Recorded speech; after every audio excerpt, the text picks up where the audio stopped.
নমস্কার বন্ধুরা, কেমন আছেন সবাই? আশা করি সবাই খুব ভালো আছেন। আজকে রবিবার, সময় এখন ওই 11:30 মতো বাজে। আমি মেয়েকে নিয়ে ক্যারাটে ক্লাসে গিয়েছিলাম, এসে দেখলাম চিকেন নিয়ে এসেছে। তাই চিকেনটা আজকে আর কষা বা ঝোল এইসব কিছু করলাম না।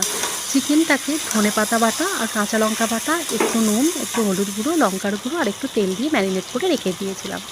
তারপর কড়াতে ওই গরম মশলা দিয়ে, তেল দিয়ে গরম মশলা দিয়ে পেঁয়াজ কুচিগুলো দিয়ে দিয়েছিলাম। তারপর রসুন বাটা, লঙ্কার গুঁড়ো, একটু স্বাদ মতো নুন, চিনি, হলুদ গুঁড়ো এইসব দিয়ে ভালো করে কষিয়ে নিয়ে চিকেনটা দিয়ে দিয়েছি, আর একটু টমেটো কুচি দিয়েছি। দিয়ে তারপর কষিয়ে নিয়ে, আর চিকেনটা যেই সেদ্ধ হয়ে গেল, একটু ধনেপাতা দিয়ে নামিয়ে নিয়েছি। দেখি আজকে ধনেপাতা দিয়ে ধনিয়া চিকেন খেতে কেমন লাগে। চিকেন হারিয়ালি নাম দিয়েছি আমি এটার, চিকেন হারিয়ালি। বেশ সবুজ সবুজ মতো একটু হয়েছে, খুব বেশি সবুজ না হলেও হালকা মতো হয়েছে।